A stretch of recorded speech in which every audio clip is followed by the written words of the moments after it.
بسم الله الرحمن الرحيم. Assalamu alaikum wa rahmatullahi wa barakatuh. That means peace and blessings be on all of you. And on behalf of the Johns Hopkins University Muslim Association, which is nicely abbreviated Juma, I welcome all of you tonight to this event on the Quran. And it's our great pleasure and honor to introduce Ustad Nouman Ali Khan. So, the stage is yours.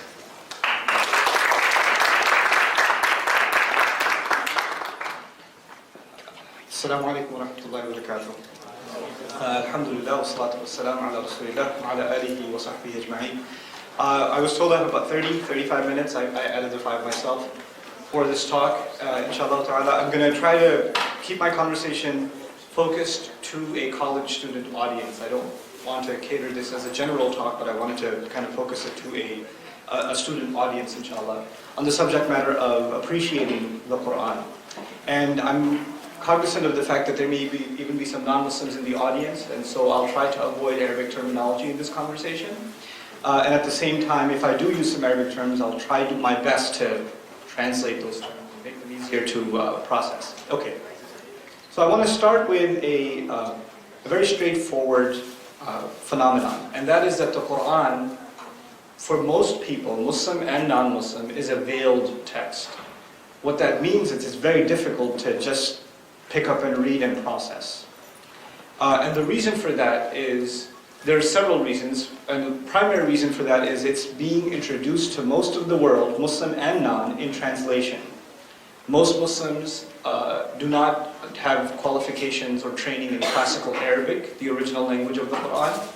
And so either they're reading the translation of the Quran in Persian or Urdu or Somali or even Chinese, Cantonese, English, French, German, etc., etc. And like any literature, there's a lot lost in translation. There's quite a bit lost in translation.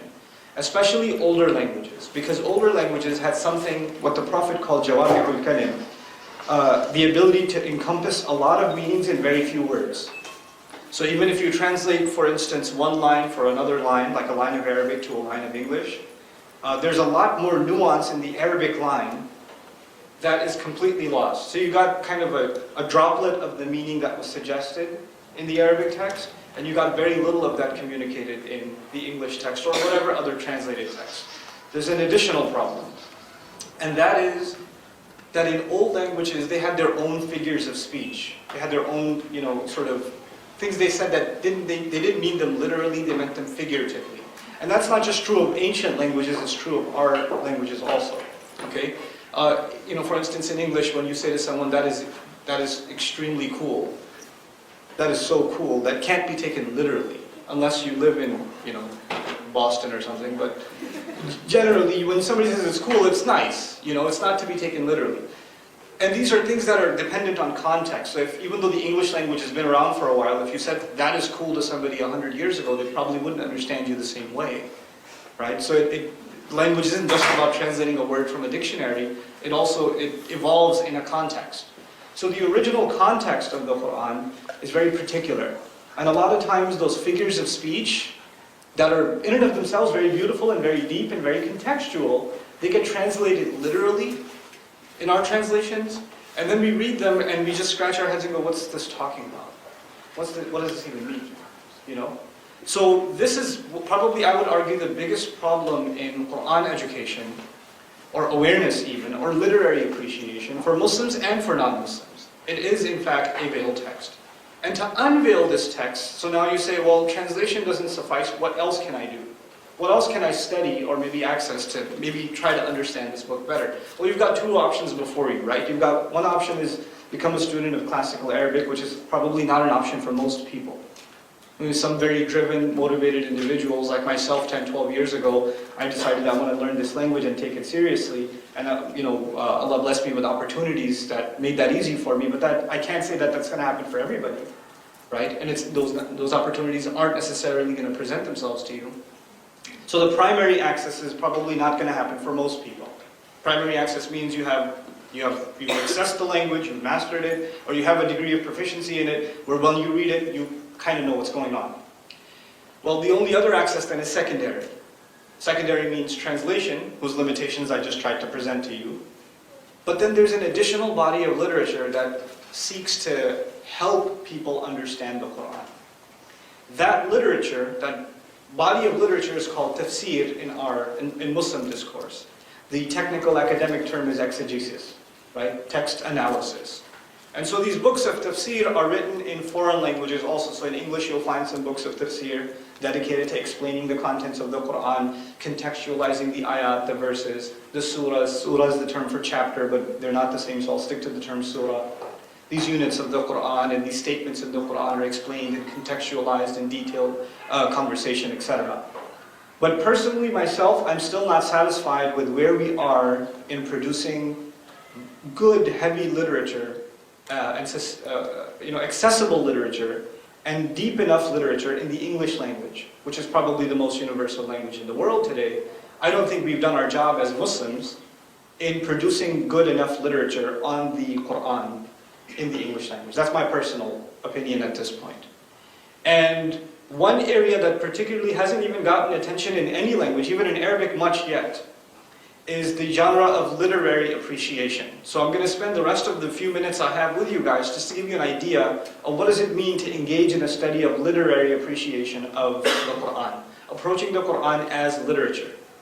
Just as literature. You just want to, you're looking at this ancient text with forget your religious background or your philosophical inclinations. You're just looking at this text from the point of view of literature. Of course, the Muslim looks at it for spiritual guidance.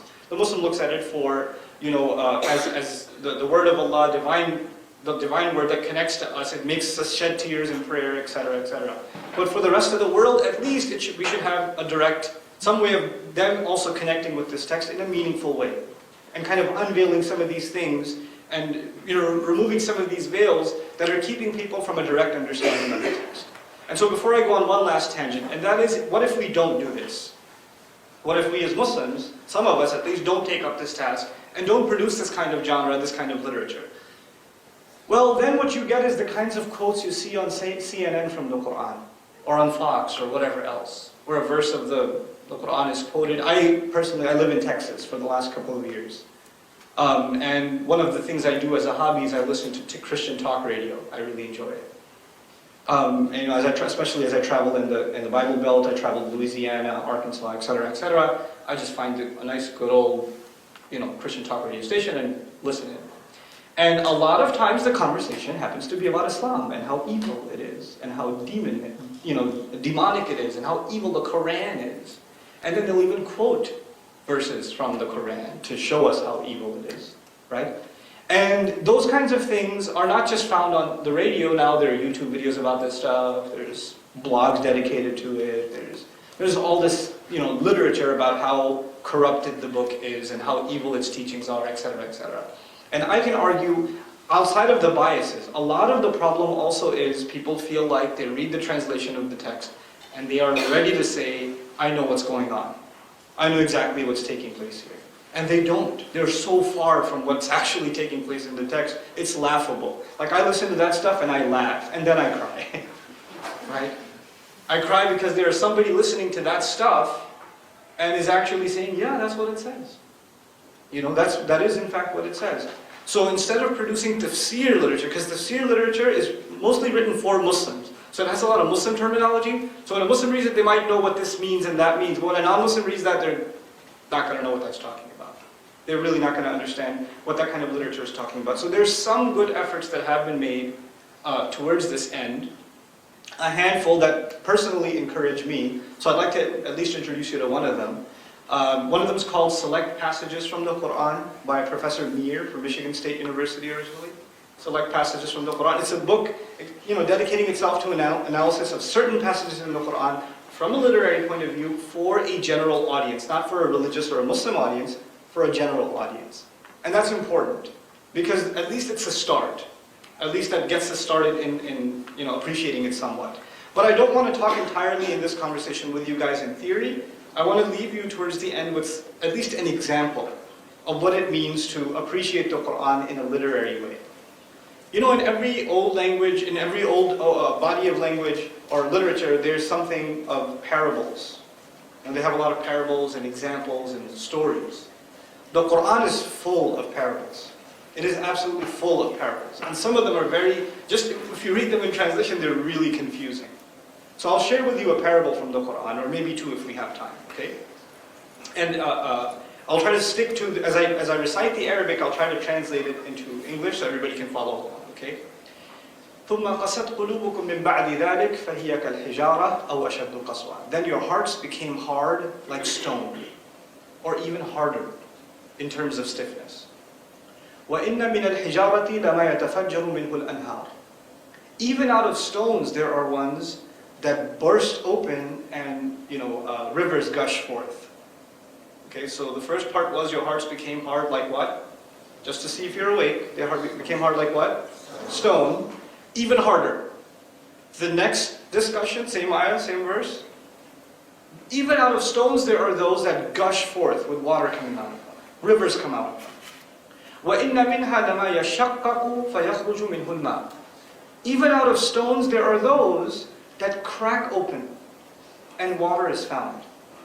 So the first kind of rock burst open and rivers came out. Entire waterfalls you can imagine. The other kind of rock, the verb used in Arabic, yashaqqaqu, means something hits it and it cracks open and there's water inside. Like on the outside you wouldn't know there's water inside this rock. But then something hit it and it cracked, and when it cracked, the water started trickling out of deep inside this rock, something totally unexpected. That's the second kind of rock. And then it says, وَإِنَّ مِنْهَا لَمَا يَهْبِطُ مِنْ خَشْيَةِ اللَّهِ. Even out of rock there is one, the kind of rock that just falls from the fear of God, from the fear of Allah. Rock falling is basically, I think, like a landslide. You can imagine just rocks trickling down a mountain, right? How many kinds of rocks were given in this parable? 3, right? Rocks that burst open, rocks that crack and water is found inside, and the third one, a rock that falls off of a cliff. And yet, the entire discussion wasn't about rocks. The discussion was, what became hard? Hearts became hard. And then they became like rocks. Speaking of rock, there are 3 kinds of them. Actually, what we're learning here is, according to the Qur'an's, this bit of wisdom from the Qur'an, it's not talking about 3 kinds of rocks. It's talking about 3 kinds of hearts. It's talking about 3 kinds of people. 3 kinds of spiritual tendencies. These things were very understandable to the original audience, because they use this kind of imagery all the time. I want to hold off on explaining this parable a little bit. I'll give you another parable. This is not from the Qur'an. This is from classical Arabic, one of my favorites. There was this poet in ancient Arabia, pre-Islamic Arabia, very famous poet. People loved his poetry. And yet he was extremely poor. So people loved him, but he doesn't have anything to show for it, basically. So one day he's reciting this poem at home about how generous he is. Which is kind of ironic. You kind of have to be wealthy before you can be generous, right? So he's making poetry about his generosity, and his wife tells him, what are you doing? We don't even have food to eat. And you're making poetry about generosity? And he turns to her and he makes another poem to her. He just kind of on the fly recites a bit of poetry to her, and he says, السَّيْلُ حَرْبٌ عَلَى مَكَانٍ عَالٍ. Heavy rain, imagine this guy is in a fight with his wife. He turns to his wife and he says, heavy rain doesn't get along with a house on top of a mountain. What? I always thought you're crazy, now I know you're crazy. Heavy rain doesn't get along with a house on top of a mountain. السَّيْلُ حَرْبٌ عَلَى مَكَانٍ عَالٍ. Very famous piece of poetry. What he meant by that is something interesting. It's imagery. Imagine a house on top of where? A mountain. And also imagine what's going on. It's raining really heavily. Okay. Where does the water go? Does it flood the house or does it trickle to the bottom of the mountain? Does the water stay on top? It trickles to the bottom. He's saying, look, wealth comes from God, like rain comes from the sky. And people that are higher up in their spiritual level, in their ethical character, they're higher up, it's like they live on top of a mountain. And so when wealth does come, they keep giving it away. And so let it form the puddles on the bottom. The people that are down there, drained in wealth, they're lowly people. I'm way too high to get rich. Right? But he says all of that by saying, look, heavy house, rain, don't get along. So they spoke in this kind of code, And it's really fun to decipher the code, to figure it out. And then they had this thing with people who could figure it out, they call them Arab. one of the meanings of Arab, the word Arabi is depth. This guy's deep, he got it. And the one who didn't get it, they call him ajam, he's impaired. His mind isn't that sharp. So they spoke in these riddles. So let's go back to this parable for a minute. 3 kinds of hearts represents what? Represents what? 3 kinds of rocks represent 3 kinds of hearts. Okay. So there's a person who hears, they've been thinking about God, a purpose in life. Why am I on this earth? Where am I going to go after I'm dead? Why is there injustice in the world? They're asking themselves these deep philosophical questions. That is not most of us.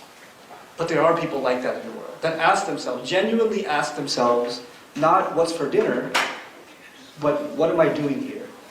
What is truth? What is justice? They ask themselves these deep philosophical questions. You call them geeks and weirdos. History called them philosophers. You might even have friends like that are really nerdy. They're thinkers. They don't really like to go to the party. They don't want to go hang out. Every time you see them, they're reading a book. Or they're just gazing into the stars. Just lost in thought. Those kinds of people, they're always lost in that kind of deeper thought.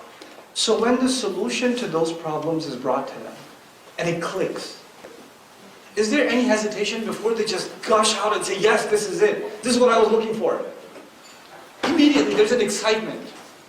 Just like a rock, what happens to it? Water just gushes out. Water, by the way, in the Quran, water is representative of purity.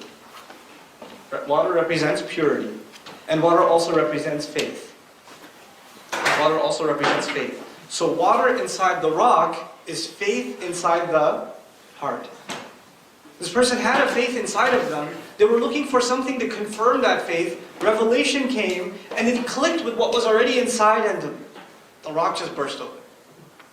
Okay. Then there's another kind of person. This kind of person isn't exactly a philosopher. They're hyperactive. They can't sit still too long. Maybe that type of person sitting in the audience right now, texting a friend or updating a Facebook status. I saw you. No, I didn't. I'm kidding. I had to call you out. If you felt called out, the joke's on you. Okay, so, they're hyperactive. They constantly got to do stuff. You might have a friend like that. Hey, what are you doing? What do you want to do? Want to go somewhere? Want to get some pizza? Can I come over? You want to come over? I got to do something. Jittery. Can't sit still. Busy in life. These are not the kind of people who think about what is the purpose of life. Why create these heavens and this earth? Why does my soul beg for a deeper meaning? They don't ask themselves these questions. They ask themselves, when will the pizza get here? Right? They're busy in the day-to-day of life. That doesn't mean that they're not spiritual creatures, that they don't have a soul, that they don't have, some water is not in their hearts. It's just harder to get to. It's harder to get to. But you know what happens with people like that? A traumatic experience. A near-death experience. Sickness in the family, death in the family, loss of a friend. Something really strong happens in their life and they're shaken, and that rock finally cracks, and what comes out? That faith that was always there. Now it comes out. There are lots of people in the world like that. They go through a traumatic experience and after that they straighten out. I found God afterwards. Before that I was a different person. Then this thing happened in my life and oh my God, I changed. The Muslims in the audience are familiar with the story of Umar, a companion of the Prophet. Pre-Islam, basically the description of a party animal.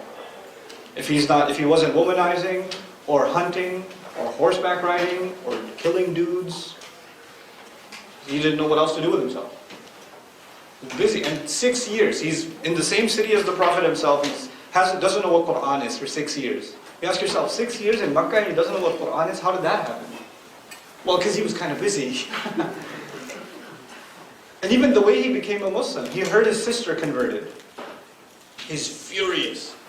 Storms into his sister's house. She hid the scrolls that she had written of the Quran. She hid them. What are you reading? She refuses to show him. He hits her across the face. He's a big guy. So when he hits her across the face, her face bleeds. And when it bleeds, he softens up like, what am I doing? Okay, just show me what it is. I want to read. You know that traumatic experience was a little bit of a what? Crack. That was enough. That traumatic experience was enough for him. That's two. Two rocks, and both of them had what inside them? Water. One came out easily, one came out with a little bit of a force. Okay. How many kinds of rocks were in the parable? There were three. Who remembers what was said about the third kind of rock? False with the fear of Allah. Was there any mention of water in the third kind of rock? That's interesting, huh? So the first two, water is mentioned, and the third one, just falling is mentioned. The outward state, the outward motion is mentioned, but the inner state hasn't been mentioned. What's inside is water. And in two cases, the water did come forth. In the third one, the water, maybe it's there, maybe it's not, but it hasn't come out yet. It hasn't come out yet. But on the outside, at least, this water is falling from the fear of God. This alludes to another beautiful teaching in the Quran. Most Muslims here will know there are three states of faith. There's ihsan, I won't translate yet. Ihsan, what else? I'm going from the top to the bottom. Ihsan, Iman, Islam. The famous hadith of Jibreel. Right? Islam, starting point. You graduate a little further, you develop in your faith, you have what? Iman, and then you eventually have Ihsan. Now let me translate for the rest of the audience here. Islam is basically the acceptance of faith.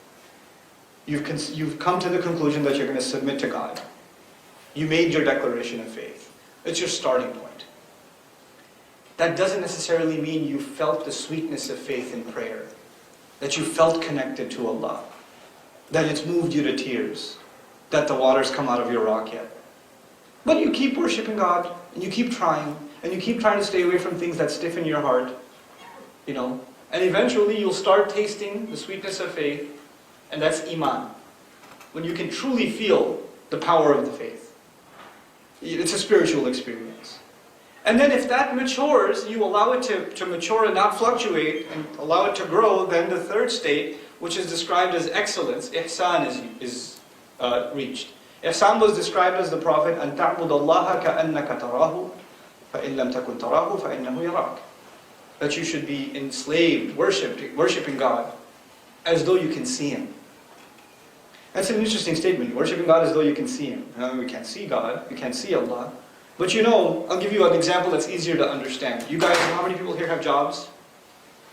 Okay. Well, not all college students are useless. Wow, that's pretty awesome. Okay. Okay. So if you have a job, you're sitting at your desk, you're doing work, and maybe Alt-Tab, and maybe Control-Tab, and a little bit of YouTube, and Control-Tab, a little bit of Facebook, Control-Tab, a little bit of something else.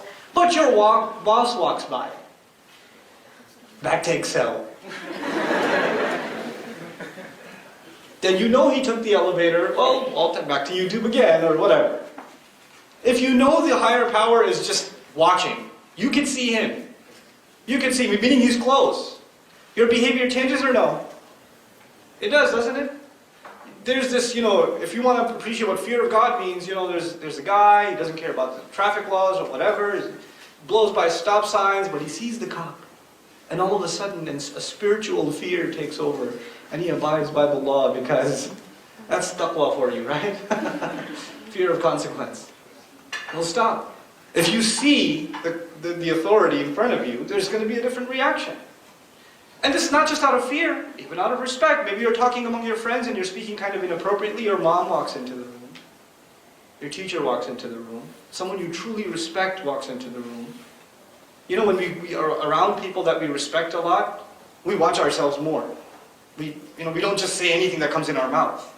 Our behavior changes. Ihsan is when you realize God is constantly watching you.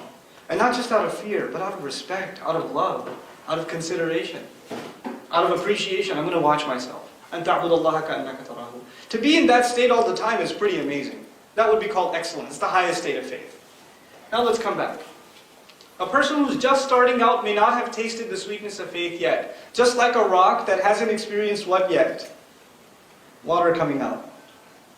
So the rock that had the most water is in a state of, a heart in the state of ihsan.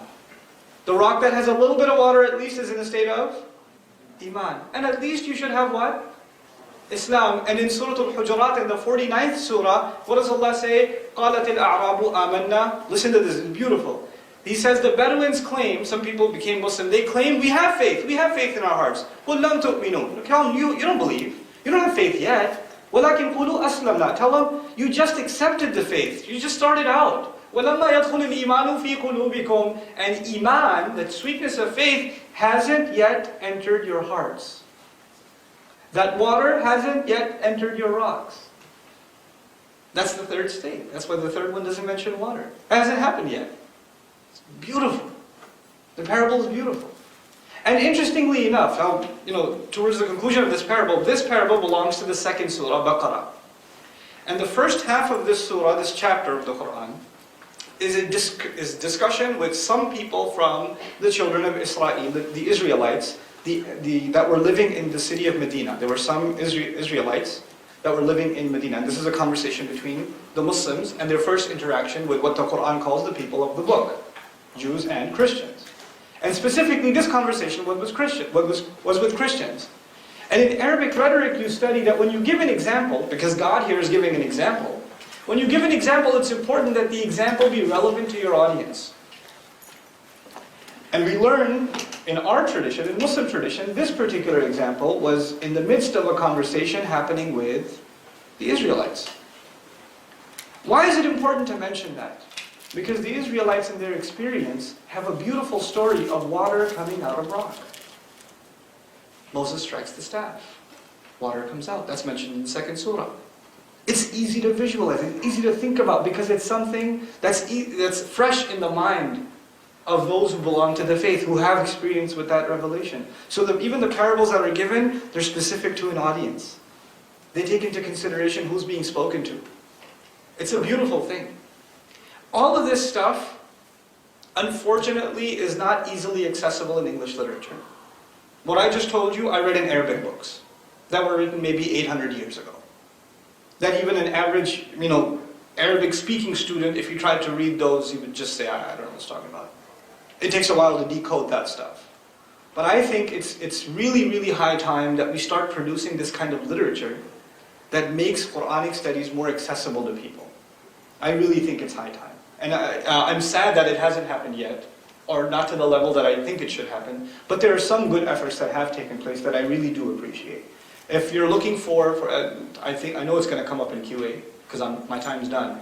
If you're looking for a translation of the Quran, it's very hard for me to recommend translations because of what I started with. Despite that, if I was to recommend a translation of the Quran at gunpoint, I would have to recommend the Oxford University Press translation of the Quran by Professor Abdullah, Abdelhalem, published by Oxford University Press. If those of you who don't know who Professor Abdullah is, he's the one who mentored the PhD paper for Professor Sadiq Ramadan. And he's written several papers on Quran as literature, and he's also published a translation. Of the translations I've read, I find his probably closest to the text. And I had the honor of meeting him a few weeks ago in London. I went to his house. Alhamdulillah, I was really pleased to get a chance to meet him.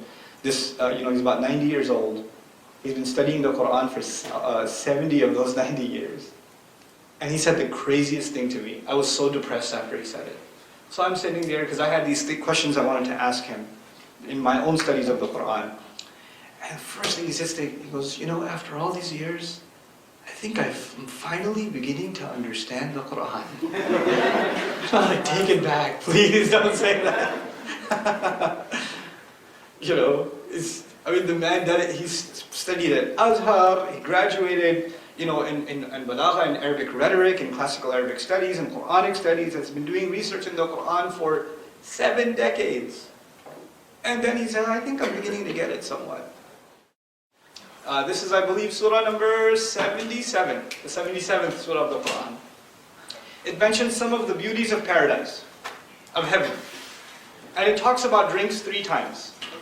This particular passage talks about drink 3 times. Progressively. It talks about drink, then there's some other stuff, then it talks about drinks in paradise again, then it talks about some other stuff, then it talks about drinks again a 3rd time. I want to set this scene for you because I want you to appreciate what's happening in this beautiful, beautiful surah. You guys ever go to a barbecue? A get-together in somebody's backyard? There's little, one of those Costco tables. You got the plastic cups from Walmart. You got the, brandless soda.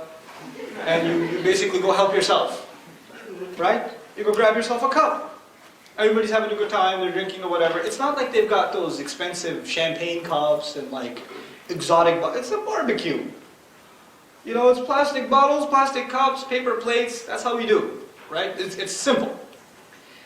One of the first discussions in the surah, إِنَّ الْأَبْرَارَ يَشْرَبُونَ مِنْ كَأْسٍ. The righteous, no doubt about it, they're going to be drinking out of cups.